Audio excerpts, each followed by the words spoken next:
So I'm lucky to be joined today by Big Vito Lograsso. How are you doing, Vito? I'm doing fine. It's the BIGV from the LOG coming to you live, baby, live. We're doing this great podcast with Maurice, and Yep. he's been after me for a long time. We've been trying to connect. I do have a busy schedule, but Maurice was gracious enough to wait for me and put me on his agenda. Maurice, thank you very much. I know you're very busy in Ireland. I know you're doing a lot of great podcasts. So let's entertain the fans. Let's have something great. Um, Maurice, take it away. What do you got for me? Yeah. So Vito, you have a pretty storied career that, and I was talking to your wife briefly earlier beforehand, and she's kind of, Everybody talks to my wife. I don't understand. I don't even talk to her, but you go ahead and talk to her. It's all yeah, right. she's the agent. She's the agent. Yeah. So she's been putting up a lot of things on social media lately of guys that you've worked with, and maybe that Yes. people mightn't remember, like guys like you fought Bill Goldberg, you fought The Right. Undertaker, you fought different people like that. And I think in the age we're in now with COVID, a lot of former wrestlers, current wrestlers, it's all gone online now. So it's good for you to be able to put your work out there. I think at the moment when a lot of people are maybe sitting at home and catching up with WWE, what's this guy doing now? What's that guy doing now? So the channel has grown. It's looking really good.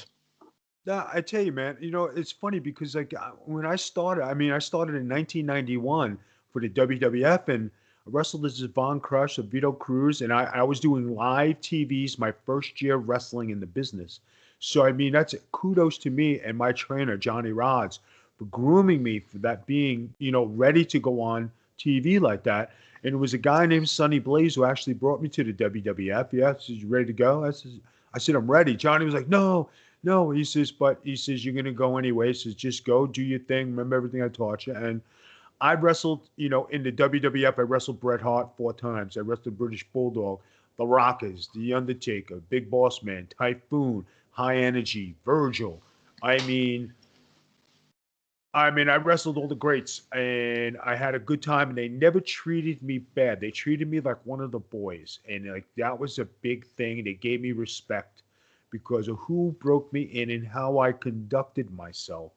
For such a young person in the business, and for a guy who's like, breaking in, looking to make it in the business. And it was a great learning experience. And how did you decide to be a professional wrestler? How did that come about? Well, I got to tell you, people, my dream was to be a pro basketball player. I was that good. I couldn't take any scholarships because my grade point average sucked. I had Division I guys calling me. Hey, my mother was talking to a guy, to coach from Wisconsin, talked to every week. He said, Vito, we'll take a chance on you. Just got to get up here. And we just didn't have the money for me to travel to go there and like to cover expenses. And I wound up going to some bullshit college. I was up there and it just wasn't the same what I wanted. You know what I mean? And then I wound up Yeah. trying out for the what do you call it, the baseball team there, and I tried out for the Olympic baseball team. So you're trying out for the Olympics. So it came out of nowhere, and then it just didn't work out. For that time period. And then when I came home, the guys had said, "Hey, Vito, we there's a semi-pro football league." I was going to play semi-pro football, and I was like, "It's not really what I want either." And then I just went to Johnny Rod's school in Brooklyn at Gleason's gym. I went 2 or 3 times, and from there, I just I fell in love with it. I caught it, and you know, probably the best group of guys to ever come out of there. It was Mondo Clean. It was Yeah. Big Bill DeMott, Yep. Taz, Tommy Dreamer, um, Devon, myself. And that was a. We all became champions, and we all went on to big success in wrestling. So I mean, it was a good group of guys, and like you can't ask for anything better than that. And that's how I started, really, because like I was watching TV one day, I said, "Man, I could do better than these guys," and Yeah. that was it. Then I was hooked. You went over to Japan early in your career. Yes, I did. I went to. I actually my first 2 years. You talk about making the rounds. Um, I went to the WWF. I actually did a spot with WCW. I wrestled beautiful Bobby Eaton on TV. And then I wrestled. I went to Puerto Rico. I wrestled for the IWA. And then I went to NOW and I wrestled in Japan. This is in my first 2 years. So I made WCW, WWF, Puerto Rico, and Japan in my first 2 years. And that's kind of like unheard of when you just starting out. And which was your favorite starting off promotion to work for? You know, I remember standing underneath the lights in my first match against the Rockers, and I looked up and I said, "Hey, okay, I'm in the WWF," and I was like, "Wow, this, I made it here." Then you go to Puerto Rico and you learn how to live on the road, so that was an experience. Japan, you're talking about, I never left the United States, and there I am going to Japan. So I mean, I think all in all the experiences were great, and it was a career building experience. And you wrestled in ECW 1999? Yes, but before I got there, I wrestled in Memphis. I wrestled in Santo Domingo. I went back to Puerto Rico for 3 years. I went to All Japan. I did a trip to Malaysia. Then when I came home from All Japan, I had pinned Mizawa in the opening match in the Battle Royal. And, who pins Mizawa? Yeah, that's pretty rare. Yeah, pretty rare. He never got pinned, and he's probably one of the greatest wrestlers of our generation. But you wouldn't know it. Here I am in Puerto Rico and New York, and I didn't really follow Japanese wrestling. So here's a guy in green trunks laughing at me. I got mad. I said, fuck this motherfucker. I'm here. I'm the BIGB from the LOG. So I went out, I attacked him, I pinned him, and then everybody's like, "Oh my God, you pinned Mizawa." I really didn't give a shit. I tried to make a name for myself too. Why do I have to be the guy to lay down for these guys to be in awe? You know what I mean? I was already groomed and I wrestled in these big promotions already. I wrestled in front of thousands of people. So why would I just go there and lay down? You're trying to make a name for yourself, And that's when I went to ECW and I did my thing there. With help, Taz is the one who helped me get into ECW. And I earned my keep. I had great run there as a singles. I had definitely great matches with RVD and Taz and Sabu. And, I did the tag team scene with Danny Doring and Roadkill and Chris Chetty and a bunch of other guys. And, then they put me with the Baldies, which is a good faction. And, we went to that pay-per-view and we beat, New Jack, Balls and Axel, and we started to grow. We had a good foursome, and that's when I got the call to WCW to leave. You know what I mean? If I would have stayed with those three guys, we would have been that great where we had the potential to go to the WWF as a foursome. What was New Jack like to work with? Because obviously everyone sees. You know what? Everybody's got their own stories. He was cool with me. You know what I mean? And you know what? I was there to wrestle. He knew I was a wrestler. You know what I mean? I was serious about the business. And being everybody knows I didn't like to cut myself, but I didn't like to giggle. I didn't like to bleed. And all the guys told me, "This is now, Vito. You don't have to do." I said, "Nope." I said, "One bleeds, we all bleed." And I know how to do it. I knew all the tricks of the trade. And you know what? I even shocked them because I got some of the best blood jobs you ever seen in your life. So, thank God I knew how to take care of myself and my skin, and I look good. And I'm, I just didn't let the business abuse me. You know what I mean? And you as you learn, you go along and you try the best to protect yourself and do what you can. But at that time, you really don't know about concussions because in that time you had to be knocked out to have a concussion. I never got knocked out. I might have had my bell rung a few times. You know what I mean? I might have got cracked a few times and shook it off and just kept going. But that was the mentality back then. That was the culture. Keep going, keep going. You're hurt, go home. No, I got to work. So you just come back the next day. Was it a crazy place to work, ECW, in any way at all? Not at all. I mean, it was a good locker room, a good group of guys, everybody close-knit. If one fought, we all stuck together, we all trained together, we traveled together. Did we make a ton of money? No. But did we have the notoriety and the fan base, we did. You know what I'm saying? And if we would have stayed, who knows what could have happened. But like for that time, it was an awesome place to work because a lot of great wrestlers went on to do a lot of great things. Yeah.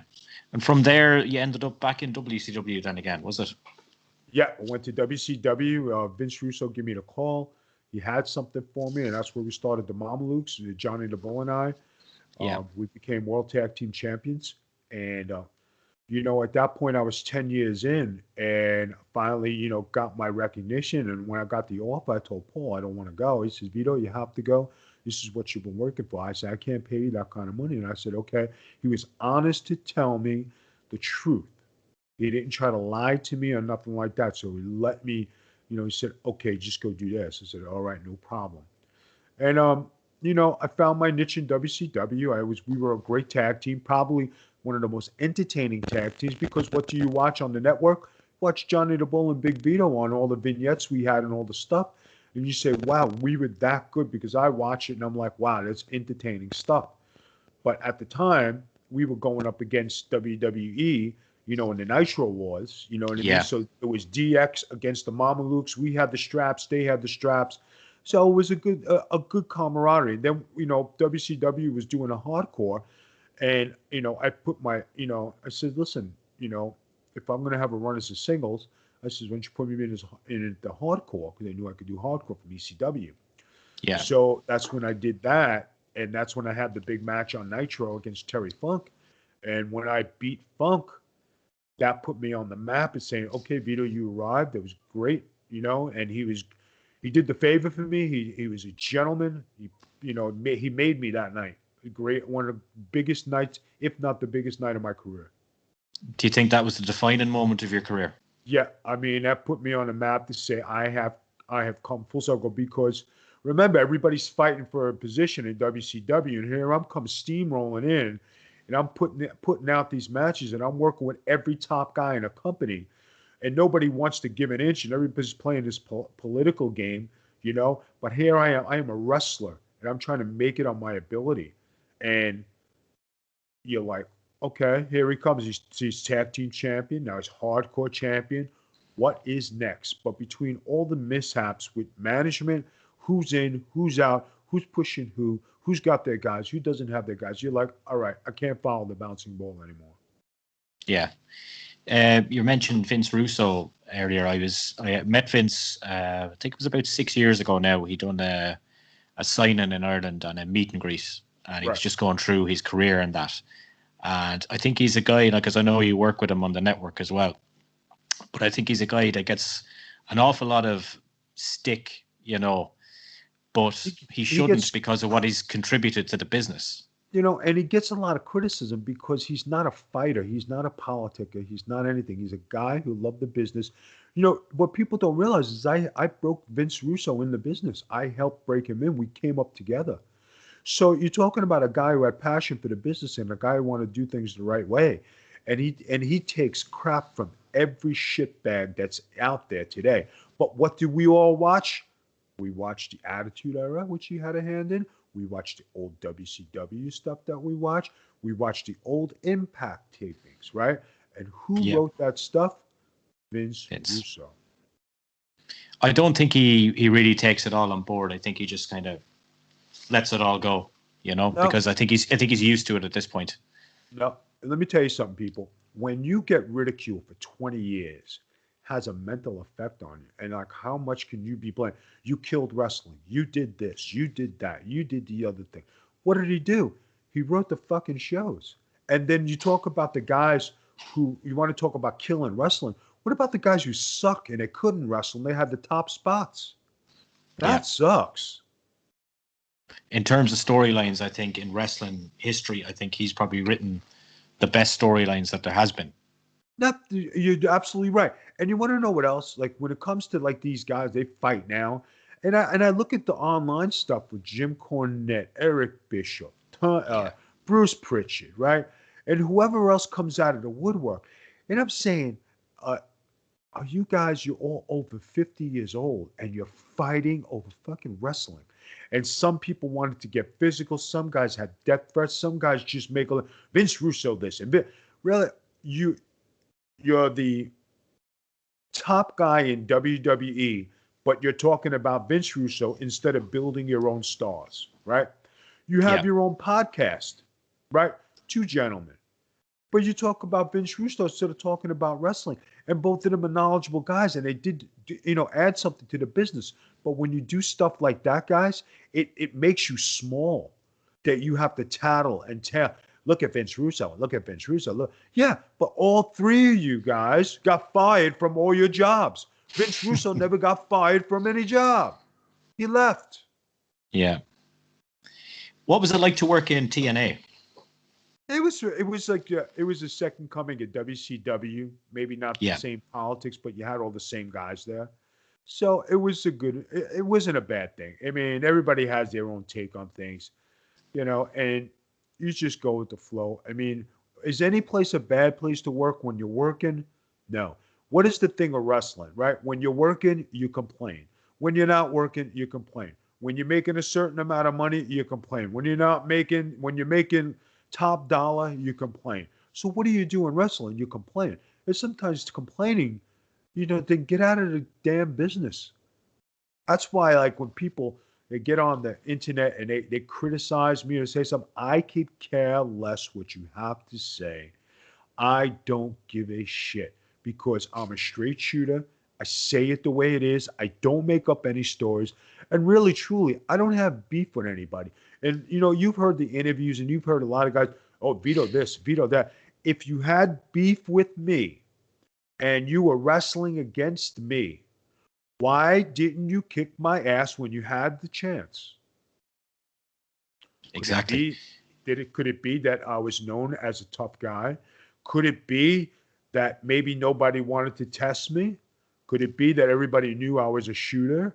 Could it be that nobody wanted to tangle with me? I don't know. But nobody Did you ever. see? Go ahead. Yeah. Did you see that TNA have kind of amalgamated now with AEW? Have you seen that in the last week or so? I seen that in the last week. And you want to know something? If those guys could play ball together, there's enough playground for everybody, right? So if Impact, I don't think they're cracking 1 million, right? And AEW is just about at 1 million now that they added Sting. So you put them both together, you say 1.6. All right, let's be kind, 1.6. What is Raw getting? 1.5, 1.6. So if those two guys get together and they put their show together and they're interacting and you don't know you're going to watch because now there's an inner promotion going on, right?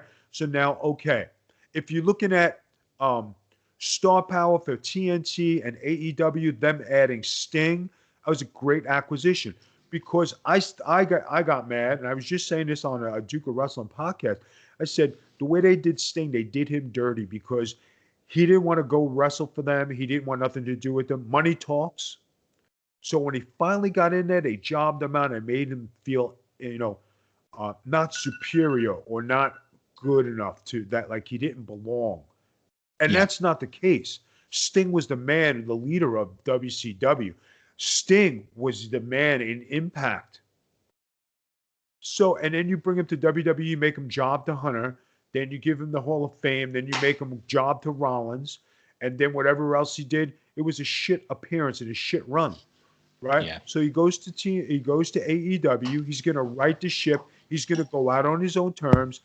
And if he had to do it over again, I bet you he would take back signing that deal with Vince, and he would untarnish his legacy.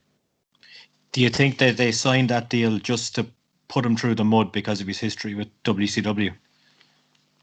Yes, because they destroyed everybody who went there. If you went over in the crossover, you got buried.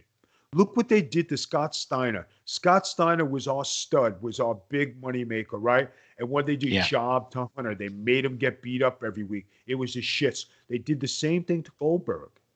The first time around, it was the shits. Booker T, right? They put Booker and Buff Bagwell together. They had a shit match. Booker had to work his ass off to get credibility, right? To work with these guys, right? Jindrak and Was it Jindrak and Palumbo, or was Or Cade, was it? Cade and no? Jindrak, It no? was O'Hare and Palumbo, who were tag team champions, Yeah, and they Sean got O'Hare.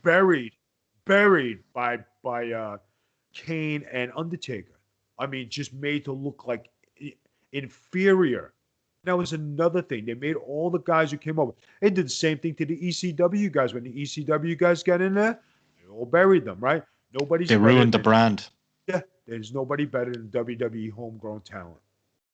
The only people that maybe succeeded to an extent would have been Jericho and Chris Benoit. That's it, yeah. Jericho, Yeah. yes. Benoit, yes. Booker T, yes. Ric Yeah. Flair, yes. That's pretty much it, isn't it? Yeah, pretty much. If you had to say it off the top of your head, Rey Mysterio. Yeah, of course, Ray. Yeah. He didn't come over in a crossover. He eventually came over, right? But when you look at it, who else? Not much. Yeah. Yeah, Ray had a good run. He won the Royal Rumble, which was very surprising, I thought. Right. When you came back to WWE then as part of the FBI, was it completely different a place to work from your first run there? Different locker room, different guys, different era. Because I was wrestling with all the guys. Like, talking about Hogan, Flair, Warrior, Bret Hart, the Rockers, characters, bigger than life men. And then you go to WWE, where everybody had to be cut up and have a body and look good and look different. And for me to get to the WWE, I had to cut up and get my body in pristine shape and be a well-oiled machine. I mean, I trained, I lost 50, 60 pounds. To the lightest I was in there was 205. Wow. 3% body fat. I mean, I was like, you talk about looking like a Greek god. Hey, I look like. And what was it like working with Nunzio and the guys in the FBI? Is that fun? It was excellent because my first night, Nunzio won the Cruiserweight title, and it was me and Nunzio. We became a really good tag team. We had good camaraderie. We were good together. We traveled together. They just didn't give us a chance as to be tag team champions because I think people liked us and they wanted to like us. It's just that they, you know what I mean? Unless somebody's behind you, it ain't going to get there. And then that's when the dress came up and they put me in the dress. So, I mean, and I made that work. Was I keen on the idea? When they give you something, you take it because you don't know when it's going to come around again, right? Then they can say, we'll job you out. We're going to do that. Okay, I took it. A lot of people say, it was a ribbon. Whatever it was, it backfired him because I got that gimmick over. It was probably one of the best gimmicks they had. It's just like what they tried to do to Dusty Rhodes when they made him the common man, made him wear polka dots, put him with a black woman. You know what I mean? He made it work. How did the dress come about? How did they explain that story to you? It's Vince and Stephanie. They said, we have an idea? Would you like to wear a dress? I said, sure. Can you pull this off? And I said, I'll do it. And really, that was about it. And everything else was me. But because I was in 15 years in the business and I've been to every territory, I had to figure out a way to get the dress over. I made it work. Yeah. Nobody taught me. Nobody taught me how to wear a dress. Nobody taught me. I had to figure it out for myself. And I think people loved it. They did like it. It backfired on them if it was a kind of a shitty thing to do to you. But if we brought that out today, that'd probably be the number one gimmick they'd be watching. Do you reckon? Yeah, I think so. I think it would. Because you didn't put it in a bad light, a man wearing a dress. Like, it was positive from you. Like, you didn't mind wearing it. It wasn't a thing. You were coming out. You were confident. You were still the same guy. It was almost as if you weren't even wearing it. You were just wrestling as normal. That's it. And, I was kicking people's asses, and it had a lot of effect on a lot of different people and made people proud. So, yeah. So you spent a bit of time over here in Ireland. Yes. Loved my time in Ireland. I wrestled for Mr. Rockford, and I did my tours because I was wrestling for All Star. So I went from All Star Wrestling to Germany to Ireland. So I did the rounds, you know what I mean? And all three places treated me good. It was a great experience to wrestle for those three organizations. I had a lot of good time. I had a lot of good friends over there, and it was a nice time. The good thing about wrestling, you asked me, like what I did and what's going on. I traveled the world and I got to see things I don't think I would ever have saw if I didn't do professional wrestling. And I'm grateful. I got like about 9 or 10 passports that are filled, right? I've been to Yeah. almost every country. I've been to every state. So when you talk about where you fulfilled in wrestling, yes, you know, am I bitter in any way? No. I mean, I stick up for wrestlers' rights and I stick up for healthcare and do all that stuff, but that's separate from my experience that I enjoyed wrestling. And when the business turned and changed, it took my heart out of it. And when your heart's not in it no more, you're like, this isn't what I signed up for, and this kind of sucks. So is life after wrestling, and and I have a nice life. I live on a golf course. I just got an 85-inch TV, and I got a 75-inch in the bedroom. I got another 65 on in another bedroom. I have a 65 on the lanai outside. Right? We live in a beautiful golf course community. I have a beautiful wife. I take care of her. I'm a family man. We have good things. Do I have problems, or do I have things? Is my life perfect? Absolutely not. Do I make the best of it and post the positive things every day? Yes. Because if you're not positive and you don't have a good outlook and wake up with a smile, you're going to be miserable your whole life. I don't want to be that guy. So I go to the gym, I tan, I go to the pool, I play ball, I do my job, I podcast, I spend time with my wife, I spend time with our friends. We have a good life and we live it as good as possible. I just wish that my wife's health was a little better so we could enjoy more things, her being sick all the time. But you know what? I deal with it and we make the best of it. Yeah, it's tricky with the pandemic situation and things you're kind of restricted in what you can do, I guess, at the moment. Yeah, I mean, it's not even just the pandemic. I mean, we've been dealing with this for almost 7 years of her being sick like this, right? Yeah. So, was it a learning experience how to deal with it? Yes. Was it easy to get to this point? No. You had to work at it. But did we arrive at a place where we're both comfortable, we're living good, and we have good lives, we have a good house, we have a roof over our head, we have money coming in? Hey, we're here. It's all And you can ask for.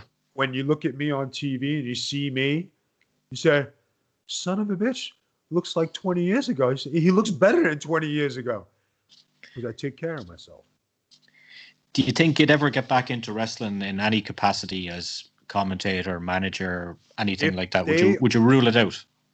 Now, if they offered me something to do, I would do it because I have a lot of experience. I have a lot to offer. I have a lot of knowledge that I could share with a lot of wrestlers. Would there be a lot of seminars I'd be willing to go to? Of course. Would there be things I'd like to do? But you know what? The promoters and everybody wants you to come over for nothing. And my time is valuable. My experience is valuable. Like there was a promotion wanted me to go to Italy, right? Okay. Oh yeah, we can offer you $300. I'm gonna go park my car at the airport, right? It's gonna sit there for 5-6 days because nobody gets it. So that's gonna be at least $150, right? Okay. So then I have to do 8 hours of flying, then get there, food, do whatever I got to do, get the essentials I need so I can wash, so I can take care of myself. And then by the time you come home, what do you have? Nothing. So it's not worth it for me to go for $300. And they're very gracious, and I tell them, no, I really can't do that. And you're not making fun of everybody, But people say, what does it cost for you to come to a show? I tell them the truth. I don't leave my house unless I make $500 plus a plane ticket plus hotel. You know what I mean? If I have to go overseas, it's going to be a little more, but it doesn't pay for me to go overseas, for $300 when I could work and do things here and I can make the same money. Let's be realistic on things, Like if you guys said, Vito, would you like to come to Ireland? Yeah, I'll come to Ireland, but then that's a long way to go, Toto. And if you're not making dollar, I mean, come on. Yeah. So what are you up to these days then? Because you have the Big Vito Network. What's this all about? So we got the Big Vito brand. We do podcasting. We're on all the social media devices on Alexa and everything. We're part of the Russo brand. I have my show Getting Color. You have my wife Noelle. She does, reality 90 Day Fiance thing she's doing. We have Mr. and Mrs. on the Russo brand. And we just live life, man. We try to have a good life, gearing up for Christmas. So, we got 3 Christmas trees up in the house. So you got to have a big house to have 3 Christmas trees, so it's all right. And hopefully we'll get some gifts under the tree. And we're planning on hopefully spending a good Christmas. For Thanksgiving, my wife was ill. So it was very quiet for Thanksgiving. It was just her and I. So we made the best of it. But, guys, you do what you can and you try to enjoy things. And there's something I got to tell people. Life is not that bad, because when you look on the left or right of you, you say, my life doesn't suck as bad as that person. So guys, always take a look at it like that. You know what I mean? Life is not that bad. You got a roof over your head. You got food on your table. Your bills are paid. Christmas is not about gifts and what you get. Be thankful for what you have, because like if I had my way, if I don't get a gift, I still got to pay my bills. I still got to pay my rent. I got to live my life, right? So I'm in Florida, what would I do if I didn't have nothing? I'd go to the gym. I'd go to the pool, and hopefully the Knicks are playing on at 12 o'clock, and I'm happy. Yeah. Well, it was great to catch up with you, Vito. I really appreciate your time. Much. I appreciate you waiting on me. Thank you out there. To all my fans in Ireland, I hope I get to see you guys again. Thank you again, Maurice, for taking the time to interview me. I greatly appreciate it. No problem, Vito. Thank you very much.